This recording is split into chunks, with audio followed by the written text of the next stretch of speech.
I'm CEO of Acme Industries. I'd like to welcome you all this morning. I'm glad you're here. Acme Industries does precision machine components. Parts like you see over here on the side. That's an example of some of the precision machines that we make, big ones. We serve original equipment manufacturers like Caterpillar and others in oil and gas, mining, construction, transportation, and industrial markets. We have about 200 employees in 2 plants here in Elk Grove Village. Now, what else would I like you to know about Acme Industries? That is that we are living proof that capitalism works.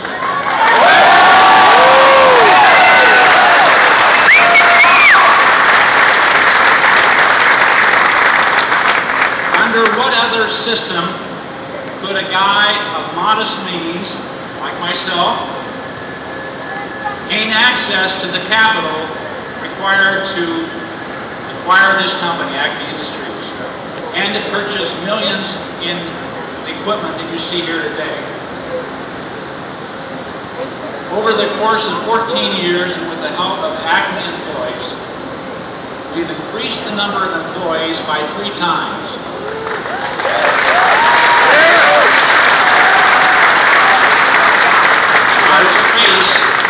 Our space by 5 times, and our revenue or sales by 6 times.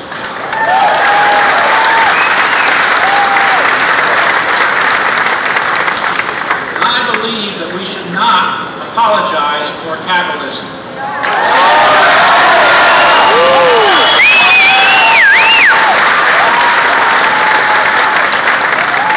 Instead, we should want to follow someone who wants to lead from the front.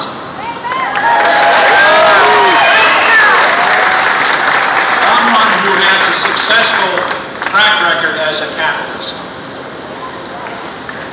One who understands manufacturing and how to grow business. And one who knows how to grow this economy. And I'm excited to tell you and to introduce you to that individual because he's in the building. I introduce to you Governor Mitt Romney.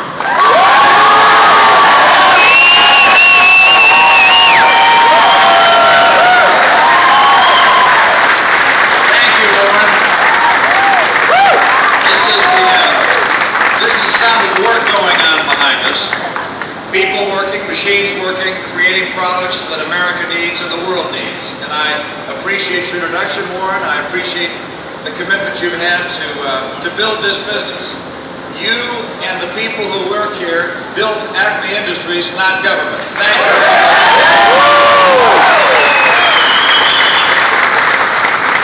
Now, I know we come today to talk about politics, but I'd like to have a moment of silence in honor of the people who lost their lives in Wisconsin at that tragic shooting at the Sikh temple.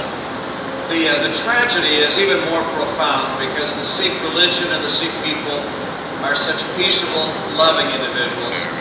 And I think it's also more tragic because the shooter was apparently someone who was motivated by hate. Hate based on race, hate based on religion. For all those reasons, this is something which touches us very deeply. And in our moment of silence, I certainly pray that God might rest the souls of those who lost their lives and comfort those that mourn. So let us take just a few seconds and in the sound of the machinery behind us, let us stop and thank our Maker for our blessings and pray for comfort for those that need it.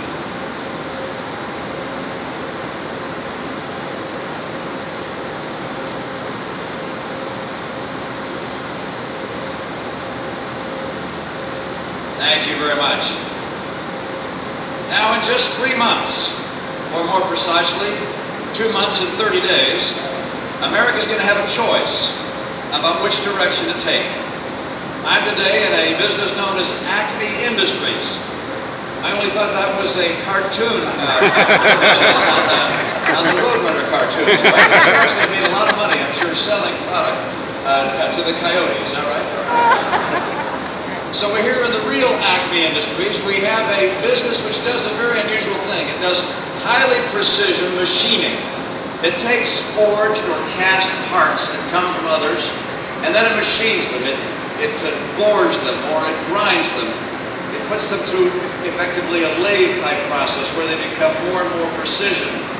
In order to do that kind of work, the workers who work here can't just come off the street without skill. They in fact need to have skills that are learned and trained. And so Acme Industries has partnered with Harper College, a nearby community college, to make sure that people coming through their programs are given the skills they need to work here.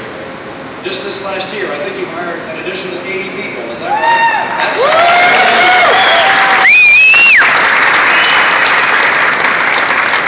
There's nothing like a good job, and the opportunity for people to have a good job is what a striving, thriving, successful enterprise is able to achieve. Now, as we look ahead at the choice that America faces in 3 months, we can follow two very different paths. It's said that the best predictor of the future is to see the performance of the past. And so if you want to know where President Obama's re-election would take us, you can simply look at his performance over the last 3.5 years. Disaster. So for instance, he said he was going to help create more jobs. And in fact, he said if we passed his stimulus, that we would never see unemployment go above 8%. Instead, it's been above 8% for the last 42 months. And there are 23 million Americans who can't find work or are underemployed or have dropped out of the workforce. He also said that if he was going to be successful, you'd see incomes going up.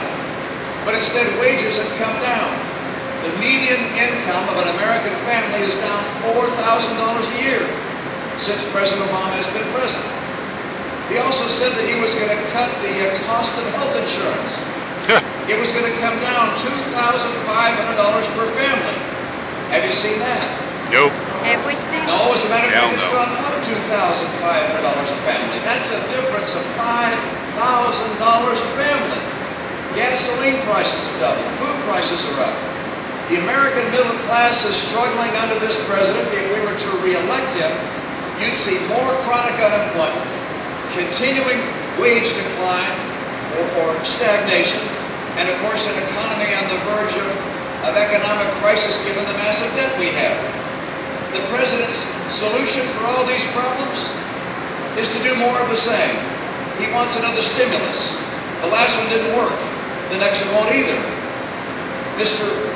President Obama is simply out of ideas. He's out of excuses. And Illinois needs to help me make sure that in November we put him out of office.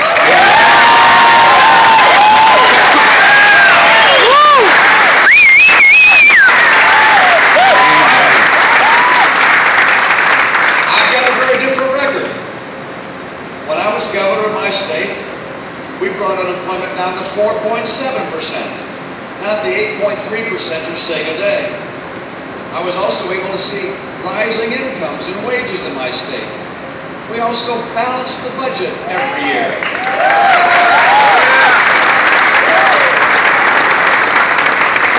And rather than leave the state with a financial crisis in the door, we were able to build a rainy day fund of over $2 billion. I also have a plan to help middle-income families in America get the middle class growing and thriving again. We need to have America the best place in the world to be middle class, and I know how to do that.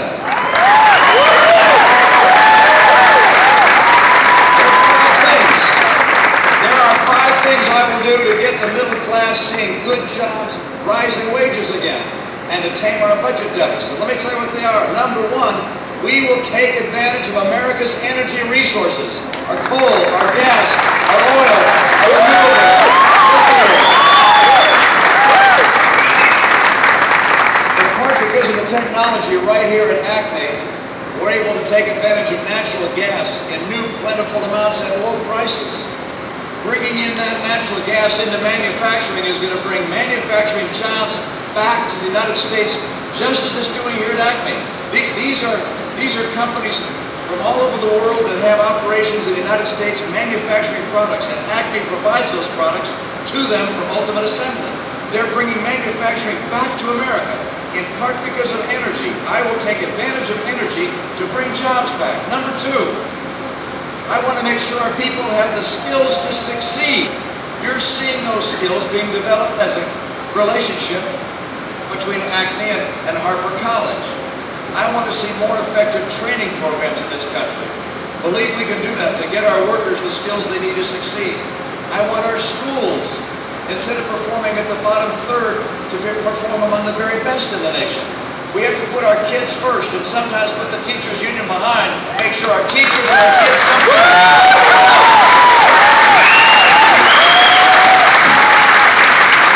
You see, for me, the skills to succeed mean giving people the skills and the training they need and the education they need to be able to get a good job.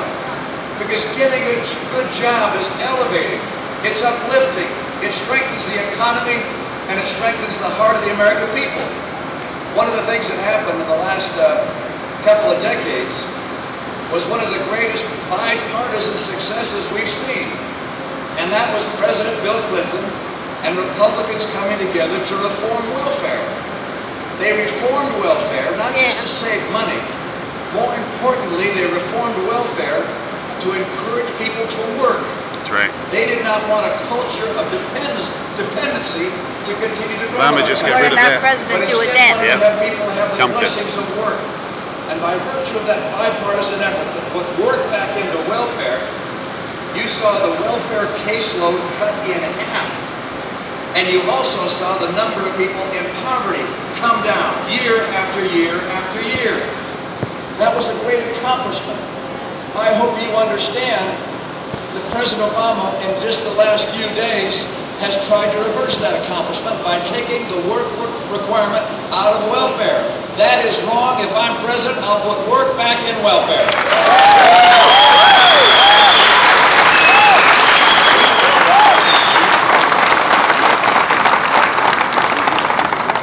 There is nothing better than a good job to help lift a family, to allow people to be able to provide for themselves, and to end the spread of a culture of dependency. We must include more work in welfare. When I was governor of my state, I fought time and again. My legislature passed a bill removing the work requirements at the level we'd had in the past. I vetoed that. And then fought time and again to get more work requirements, to raise the work requirements in my state. Not because I don't think people who need help should be helped. I very much agree that those who are seriously disabled or are unable to work need to have the help of the rest of us.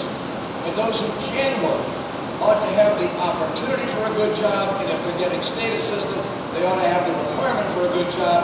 We will end a culture of dependency and restore a culture of good, hard work. Amen.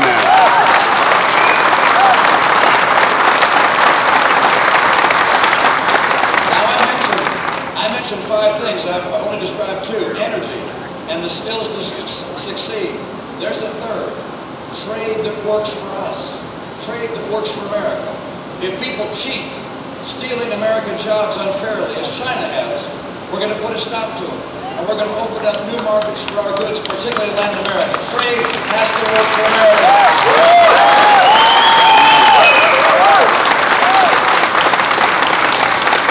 Energy, skills, trade. The 4th is finally tackling our budget deficits. Economists have looked at the impact of big deficits.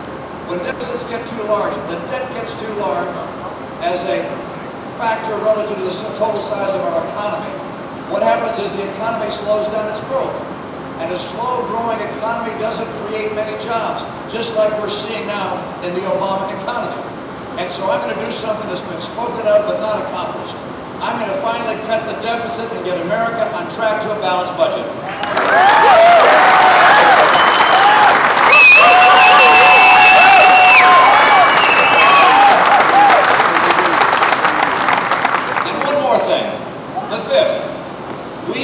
Champion small business.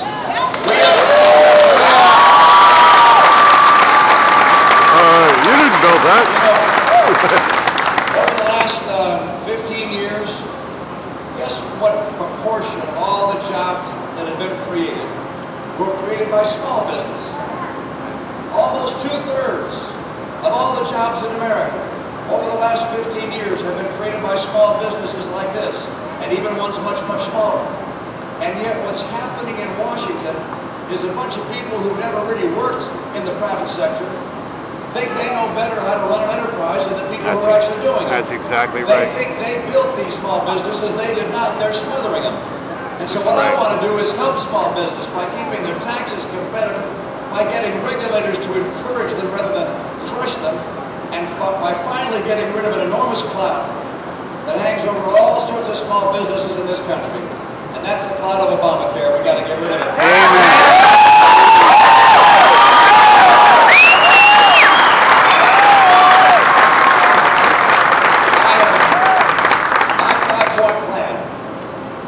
Something pretty important. It's going to help create, it's going to help small businesses and other businesses create 12 million new jobs in America. And we're going to see rising wages again and take-home pay. That is the answer for America. Work and rising take-home pay.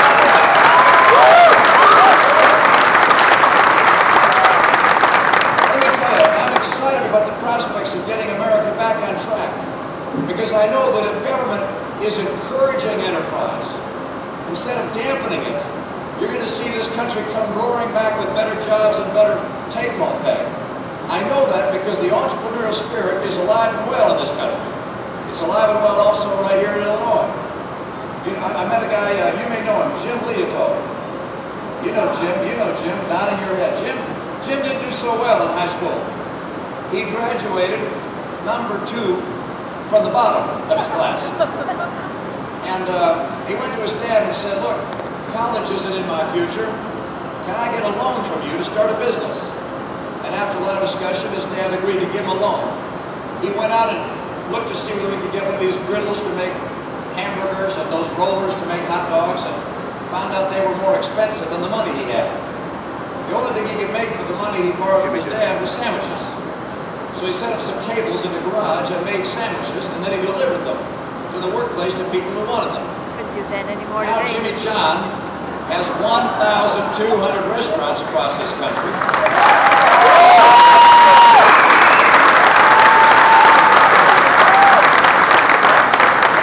That's the kind of entrepreneurial spirit that you see in Americans across the country.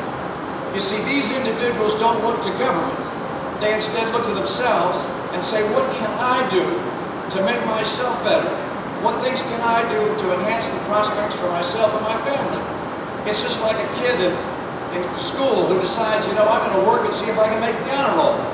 If that kid makes the honor roll, I realize that he got to school on a bus, and the bus driver got him there, but I don't give the bus driver credit for the honor roll, I give the kid the credit for the honor roll.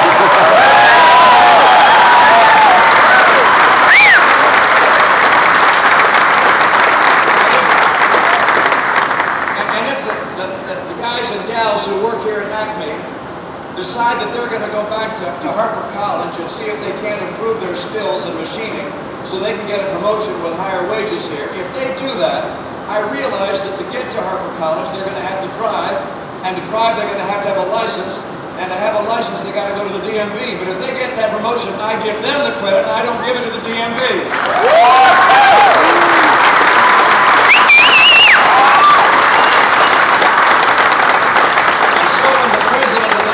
Says if you have a business, you didn't build it, someone else did that, I say baloney. Yeah.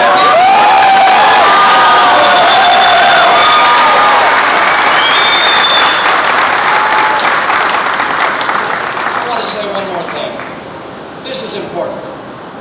The choice that Illinois makes, the choice that America makes about the course we're going down, could not lead to 2 very different places, as this does. In my view, the president getting reelected will lead America to see long days of disappointing job numbers, disappointing wage growth, and disappointing economic circumstances that could frighten away the kinds of investors we need to grow our economy. If I get elected, we're going to see once again a strong and vibrant middle class, with people confident they can get a good job, and if they work hard, they can get a promotion, and where moms and dads know that their child is going to have a brighter future than they have. There are 2 very, very different choices. But there's a consequence also that goes beyond our economic well-being in this country. It goes to our very capacity to defend liberty for ourselves, for our friends around the world. I understand from Warren that you have a couple of guys here that originally came from Poland, or their ancestors came from Poland. More than a couple. And I was honored last week to be in Poland and met with Lech Walesa. What a world hero he is. And he said something I will not forget. He said, "The world needs American leadership. Where are you? We need your leadership, America." Amen. There's no question but that a strong America, strong families, strong values, strong economy, great workplaces, a strong military, these things are the best allies peace has ever known.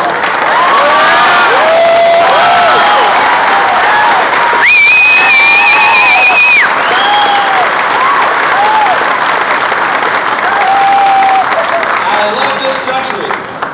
I love what it represents. I love the fact that when the founders wrote the Declaration of Independence, they said that it was the Creator that gave us our rights, not our government, but our Creator, and among them life, liberty, and the pursuit of happiness. We have freedom in this country to pursue happiness as we choose.